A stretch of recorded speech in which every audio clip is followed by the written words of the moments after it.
All right, everybody, welcome back to Dodger Heads, presented by DodgerBlue.com, part of the Medium Large Sports Network. My name is Jess Beagle, joined today by Bill Plunkett, beat writer for the OC Register, and also author of a Shohei Ohtani book that's going to be coming out in the United States soon. It's already out in Japan. Bill, first, thanks for joining us. I'd love to hear just kind of the genesis of how this book came to be. Well, the Angels beat writer for our group of papers, Jeff Fletcher, wrote books after each of Ohtani's MVP seasons with the Angels. Japanese publishers cannot get enough Ohtani content, so they came to him early last season, asked him if he wanted to do another book on Ohtani's first year with the Dodgers.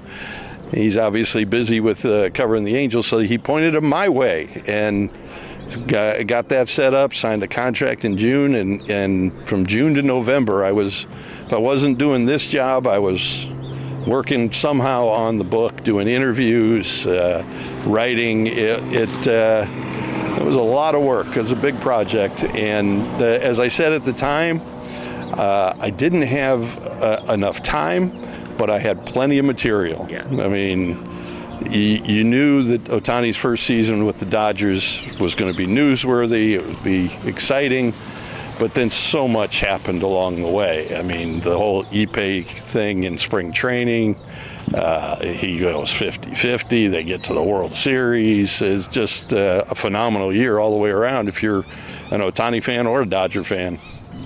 Going back, let's start at the beginning, because the Ippei story is basically, we're here at spring training. I mean, a year ago, almost to the day. You at that time hadn't signed a contract, didn't know for sure you were writing this book, but had the idea. I mean, when you went back a few months later and started writing the book and revisited that, like, what stood out to you, I guess, most kind of in hindsight, looking back at the stories that came out about that piece? Well, yeah, the thing, when I interviewed Stan Kasten about it, his reaction when he first got the news that this story was breaking was, oh my God, all of this is going to go away. It was possible that everything the Dodgers had planned and wrapped up in Shohei Ohtani, on the field, off the field, marketing, and so on and so forth, was in danger at that point, and you didn't know how it was going to play out. We were in Korea when the story broke, and we didn't know anything yet. After the first game, we go in the clubhouse and talk to Shohei, and there's no Ippei around, so we had to wait for Ippei to come and translate. And you find out the next morning that Ippei had told the story to the team after that game, and it was just, everything just broke. It was like an earthquake in Japan. I mean, their national hero had been tarnished in a way. So it was just the unexpectedness of it, and the very real possibility that a lot of things would have changed in this Dodgers-Ohtani relationship. Going back even before that, did you learn anything as you were compiling this book, talking to other people about the process of Ohtani choosing the Dodgers that was new information for you? Yeah, there's an entire paragraph, or excuse me, chapter, an entire chapter going over the free agent process, all the unique twists and turns. He's going to Toronto, he's on a plane to Toronto, he's not on a plane to Toronto. Dave Roberts at the winter meetings broke the cone of silence and admitted they had met with him. Then all the the news of the deferral. It was one of the most unique free agencies in baseball history, if not pro sports history. And not to spoil the book, but was there anything you learned kind of after the fact? Because oftentimes with stories like that, it gets reported in real time, and then you're not still reporting on Ohtani's free agency a month or 2 months later. But for the book, now you're going back 3 or 4 months later and talking to people about the process. Was there any nugget that came out in an interview or just sort of a story that maybe surprised you or was new information? Yeah, I talked to Andrew Friedman, Brandon Gomes, Stan Kasten on the Dodgers side, and Nes Bolello did an interview with USA Today. And they all had little bits and pieces of the picture that we didn't know at the time if you're just following it. To me, the funniest story was when the news that, the fake news that he was flying to Toronto and was going to sign with the Blue Jays broke. Dave Roberts was on the golf course.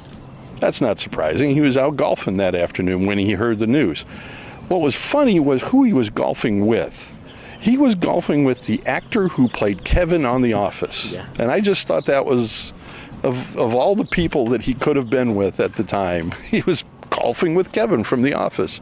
And he said that his Dave's golf game just deteriorated because he was so, oh geez, had I screwed it up by talking about it? Why, we thought we had him and here he's going to Toronto. So that was a fun story. Stan was, I think he was at a professional women's hockey league event. The Guggenheim owns that league. So Andrew was at his son's soccer game when he got the news. It's just little bits and pieces like that all over the place. As far as other stories, as you're accumulating, because you're both telling the story of Ohtani, sort of the person, as well as focusing primarily on this 1 year in his career, who was maybe an interviewer that you got a chance to talk to who had stories or insight to Ohtani that were maybe, for somebody who's close to this and gets to talk to Ohtani more than just about anybody else in the world, that was maybe enlightening for you? Well, I enjoyed talking with Galen Carr. Galen is director of scouting and was really the point person back and forth to Japan for scouting Ohtani before he came over, scouting Yamamoto before he came over, and Sasaki. So that was interesting to talk to Galen, his perspective, what he saw in those guys over in Japan. Brandon McDaniel was part of the group that kind of tried to woo Ohtani the first time around in 2017. And then he sees Ohtani the second time around, and he said the physical transformation was amazing. I mean, we don't think about that, but Ohtani was a fairly young player when he came over with the Angels 6-7 years ago now.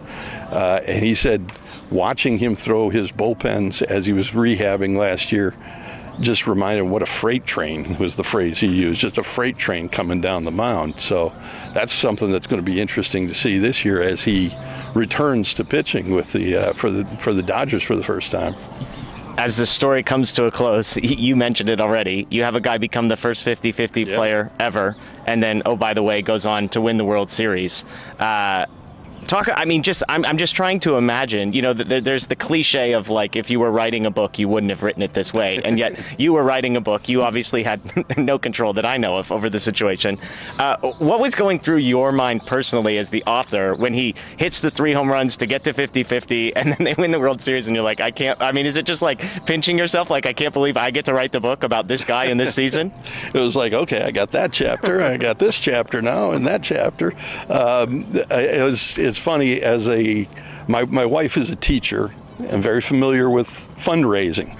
So she made me one of those little thermostats that they do for fundraising except it was word count. Okay. So as the season went on, I drew in, colored it in to get to the word count. So in my mind, I'm thinking, oh, I'm getting there. I got no problem. All I got to do is just write what he did. It was amazing. It was a quote from Miguel Rojas after the game in Miami. We all watched history that last year. That's just all. I mean, we're going to be talking about that game, that season, that World Series for years to come.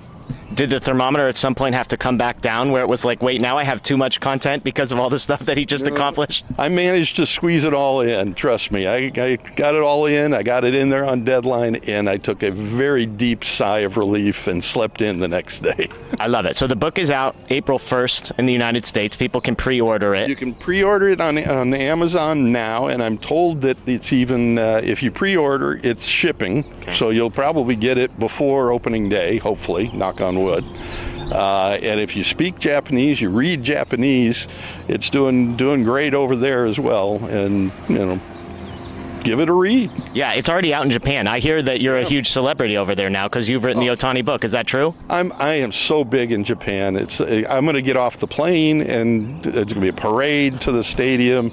It's going to be amazing. I am so looking forward to that trip. It's just going to be really exciting to see what kind of reception the Dodgers, Ohtani, Yamamoto, Sasaki get from the Japanese fans, and how they react to best-selling author. We got to get you a book signing event or something while we're there. Do we have something? Oh yeah, we got some things. We got some things in Japan. There will be. There's one in Manhattan Beach on April 1st. I don't know the particulars. I don't know the exact name of the bookstore, but yeah, I'll be out there. I'll be flogging books. I love it. I love it. Well, this is Bill Plunkett again of the OC Register. Bill, congratulations on the book. Best of luck as it comes out. And folks, again, you can check out the book. What's it called? It's called LA Story in English. It's called Showtime 3.0. See, I have promotional materials. I need a QR code though. I should have a QR code on there. Yeah. Yeah, it's called LA Story.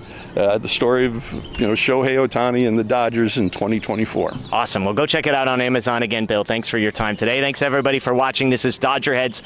Spring training. Everybody got their first look at Roki Sasaki as a Dodger. The Japanese phenom threw 3 scoreless, allowed 2 hits, struck out 5. His fastball peaked at 99, and the Reds hitters described his stuff as, predictably, nasty, heavy, electric. Yeah. Tony, how should the Dodgers feel after the first peak?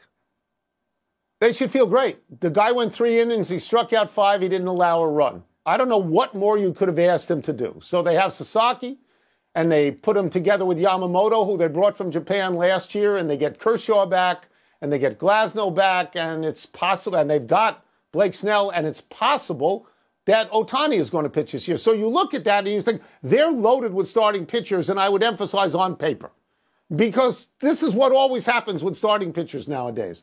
Kershaw was out. Glasnow was out. Yeah. Ohtani didn't pitch at all. Everybody has Tommy year. John every year. Yeah. Yeah, right. I'm different than you. I don't believe that baseball managers want to go to bullpen games. But they look in the dugout, and sometimes they don't have any pitchers at all. The pitchers, you cannot count on them. They go down every single day. They're here today. They're gone this evening. They try to throw it so hard, and then they can't pick up their arms. So with all of these things that the Dodgers have, it's on paper. That doesn't mean they have it all year. Doesn't. Let me just go back for a second. Which comes first, the chicken or the egg? They have to go to a bullpen day because they've de-emphasized starting pitching for 40 years. So they start with a bullpen day. Yeah, everybody's taught to throw and not pitch, but we always divert into that. That's right. Let me get into what I care about with the Dodgers, or my observation is. Everybody wants to come into Dodgers starting, with somebody named Steinbrenner on the other side of the country. They want to come into Dodgers and whine about how much the Dodgers spend. The Dodgers are also smarter. Maybe they have more money, but they're just smarter. They're more ambitious. They galvanize their resources and their intentions, and they say, we're coming to get you, and they do. That's what they do. I know they may have an advantage, it looks like, with pitchers in Asia, but a greater advantage than the San Francisco Giants or the Seattle Mariners or the San Diego Padres? No, not necessarily. Well, the Dodgers have a great intellect to go with the bank account. So, Ohtani was already in the Angels. He was already in the state. And so when Ohtani went to the Dodgers, that may have given them an advantage. My point about pitching is it's fragile. It's fragile. Look at Ohtani. Now he's coming back from a modified Tommy John. Blake Snell last year, pitchers, he was protected, Blake Snell. He had 20 starts. He only threw 104 innings. The alternative is you can't pitch all year, which happened to 8 guys on the Dodgers. We'll see. ドジャースの快進撃、そして世界一への旅はここから始まります。皆さん、最後までご視聴いただき、本当にありがとうございます。いや、2024年のドジャースと大谷翔平、まさに歴史に残るシーズンでしたね。開幕から驚きの展開続きで、まるで映画を見ているような1年でした。50本塁打、50盗塁という前人未到の偉業、ワールドシリーズ制覇、そして数々のドラマチックな瞬間が生まれ、ファンとしてこれ以上ないほどの興奮を味わえました。特に印象的だったのは、大谷翔平という存在がチーム全体を一つにしたこと。彼のひたむきな努力、野球に対する情熱、そしてチームメイトへの影響力は計り知れません。シーズンを通して彼の活躍に何度も心を動かされましたし、あのワールドシリーズ優勝の瞬間は一生忘れられないでしょう。そして何よりもファンの皆さんの応援があったからこそ、この歴史的なシーズンが完成したんだと思います。ドジャースタジアムで響き渡る MVP のコール、大谷が打席に立つたびに感じるあの熱狂的な空気、皆さんの一つ一つの声援が大谷翔平、そしてドジャースを後押ししていたことは間違いありません。さて、この歴史的な1年を振り返るために、私が執筆した本、L.A. ストーリー2024年、翔平とドジャースの奇跡が、ついにアメリカでも4月1日発売となります。日本ではすでに大反響をいただいており、アメリカ版も予約受付中です。大谷翔平のドジャース移籍から50-50の快挙、ワールドシリーズ制覇まで、あの激動のシーズンを徹底的に振り返った一冊になっています。ぜひチェックしてみてください。そして2024年が終わった今、次に待っているのは2025年シーズン。ついに翔平がマウンドに戻ってくる年です。二刀流完全復活のシーズンに向けてどんな準備をしているのか、これからの活躍が楽しみで仕方ありません。さらに新たに加入した選手たち、山本由伸や佐々木朗希がどんなプレーを見せてくれるのか、2025年もドジャースの物語はまだまだ続いていきます。このチャンネルではこれからもドジャースと大谷翔平の最新情報をお届けしていきますので、ぜひチャンネル登録と高評価をお願いします。またコメント欄では2024年で一番印象に残った瞬間や2025年シーズンへの期待など、皆さんの声を聞かせてください。それではまた次回の動画でお会いしましょう。引き続きドジャースと大谷翔平を全力で応援していきましょう。